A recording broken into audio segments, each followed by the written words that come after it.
तो एक वयस्क आदमी को कम से कम 5.5 रत्ती का रत्न जो है वो धारण करना चाहिए। 5.5 रत्ती से नीचे यानी 5.5 रत्ती से कम वजन का रत्न किसी वयस्क व्यक्ति को धारण नहीं करना चाहिए।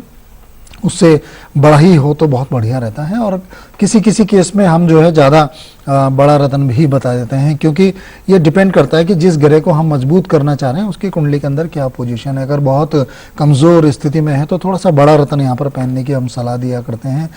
और हर ग्रह की अपनी कुछ धातुएं होती हैं, अगर उन्हीं धातुओं में उनको धारण किया जाए रत्न को तो ज़्यादा बेनिफिट यहाँ पर होता है। और जैसे कि कल भी मैंने बहुत सारी आपको बातें बताई थी रत्न के विषय में। रत्न स्वतः ही धारण नहीं करना चाहिए। कई लोग क्या करते हैं कि जी गुस्सा बहुत आता है तो मोती धारण कर लेते हैं, व्यापार में तरक्की चाहिए तो पुखराज धारण करवाते हैं, या किसी बेटी का बहन का विवाह नहीं हो रहा है तो उनको पुखराज रत्न पहना दिया जाए तो उनका विवाह जो है हो जाएगा। ऐसा नहीं होता है। कभी कभी पुखराज पहनने के कारण ही विवाह नहीं होता है। कभी ऐसा भी हो सकता है कि बृहस्पति की पोजीशन कुंडली के अंदर क्या है, या जिस किसी ग्रह का रत्न पहनने जा रहे हैं, जिस किसी ग्रह का रत्न धारण करने जा रहे हैं उसकी कुंडली के अंदर क्या पोजीशन है, उसको देखकर ही रत्न जो है वो सजेस्ट किए जाते हैं। क्योंकि ज्योतिष में आमतौर पर जो उपाय है वो 3 बताए गए हैं, जो कि इस कलियुग में कली काल में जो सबसे ज्यादा फलदायी हैं। वो है मंत्र, मणि और दान।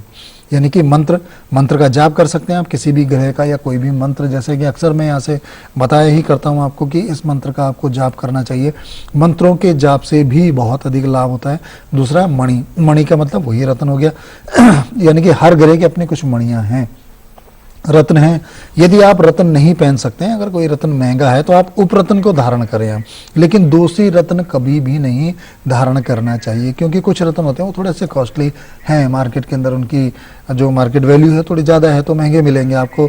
लेकिन अगर आपको कोई रत्न जरूर से ज़्यादा सस्ता मिल रहा है तो आप समझ लीजिए उसमें किसी न किसी प्रकार का कोई खोट है, कोई दोष है। तो दोषी रत्न धारण करने से अच्छा होता है कि हम उसका उपरत्न यानी कि सब्स्टिट्यूट धारण कर लें। क्योंकि सब्स्टिट्यूट जो है वो क्या होगा, निर्दोष होगा, थोड़ा कम असर आएगा लेकिन ठीक असर उसका आएगा। लेकिन रत्न धारण करने से पहले आपको क्या करना होता है, उसको अच्छे से कुंडली में दिखा लें। आप किसी कुंडली दिखा लें और अच्छे से कुंडली में चेक कर लें ग्रह की पोजीशन को कि क्या इस रत्न को धारण करने से कोई साइड इफेक्ट तो नहीं है। कभी कभी क्या होता है कि ठीक है हमने रत्न धारण किया और जिस फायदे के लिए हम रत्न धारण कर रहे हैं वो तो हो रहा है, लेकिन साथ ही साथ कुछ नुकसान होते चले जाते हैं। माना कि हमने कोई रत्न आपको धारण कराया और उसके कारण आपके व्यापार में उन्नति होने लगी। अब व्यापार तो धीरे धीरे बढ़ने लगा, लेकिन पता चला कि उससे वैवाहिक संबंध जो है वो खराब होने लगे, वैवाहिक जीवन में तनाव उत्पन्न हो गया। तो कभी कभी रत्नों के साइड इफेक्ट भी होते हैं। तो बहुत सोच समझ के रत्न जो है वो धारण करने चाहिए। बड़ा व्यापक प्रभाव रत्न का हमारे जीवन के ऊपर पड़ता है। और अगर हम साइंटिफिक देखें, कल मैंने समझाने का प्रयास भी आप लोगों को किया था कि अगर साइंटिफिक भी देखें तो हम साइंटिफिक तरीके से भी रत्नों को धारण कर सकते हैं। देखिए हमारे पास जितने भी जो क्लाइंट होते हैं, जो लोग आते हैं हमारे पास, वो सब हिंदू धर्म से ही संबंधित नहीं होते हैं। मुस्लिम्स लोग आते हैं हमारे पास, सिख हैं, क्रिश्चियन हैं, हर कौम के लोग जो हैं वो आते हैं। तो रत्न जो है उनको हमें साइंटिफिक तरीके से समझाना पड़ता है कि भाई ये रत्न जो है ये किसी खास धर्म या उससे संप्रदाय से नहीं जुड़ा हुआ है। आप इसको साइंटिफिक समझिए कि जिस किसी ग्रह का रत्न आप धारण कर रहे हैं, जिस किसी कलर का रत्न आप धारण कर रहे हैं, वो आपकी ओरा में उस रंग को बढ़ा देगा।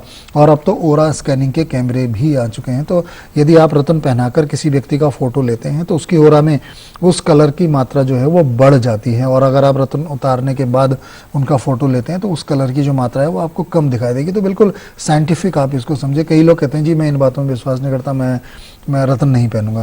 देखिए रत्न पहनना एक उपाय है। और जो लोग कहते हैं कि जी मैं उपायों में बिलीव नहीं करता, तो मैं उन सभी लोगों से कहना चाहता हूं कि जब आप बीमार हो जाते हैं, प्रभु ना करे कि कोई बीमार हो, लेकिन बीमार होते हैं हम सब लोग, जब हम बीमार हो जाते हैं तो हम डॉक्टर के पास जाते हैं। डॉक्टर हमें कोई इंजेक्शन देता है या कोई टैबलेट खाने के लिए देता है। तो देखिए डॉक्टर के पास जाना, दवाइयाँ खाना, इंजेक्शन लगवाना, ये सब भी उपाय ही हैं। बस इसका तरीका अलग है, थोड़ा सा इसका तरीका डिफरेंट है, लेकिन है ये भी उपाय। जो लोग कहते हैं कि भैया हम तो इन बातों में बिलीव नहीं करते हैं और जो प्रभु ने किस्मत में लिखा है वो होकर ही रहेगा, उसको होने दीजिए, वो अपना आप उसको होना चाहिए, हम उसको चेंज नहीं कर सकते। अरे भैया जब जो किस्मत में लिखा है अगर वही होना है, उसी को आप होना देना चाहते हैं, तो जब आपको बुखार आता है या आपके पेट में दर्द होता है तो फिर आप डॉक्टर के पास क्यों जाते हैं भैया? फिर तो जो प्रभु चाह रहे हैं फिर वही होने दीजिए। फिर आप या बड़ी बड़ी जब बीमारियां हो जाती हैं या प्रभु ना करे किसी की हड्डी अगर टूट गई है, कहीं से फ्रैक्चर हो गया, तो प्लास्टर क्यों करवाते हैं हम? प्रभु की मर्जी समझ के फिर अभाज रहिए पूरी जिंदगी भर। तो उपाय हम करते हैं। तो ऐसी ही ज्योतिष को भी एक विज्ञान समझें, यहाँ पर उपाय करें।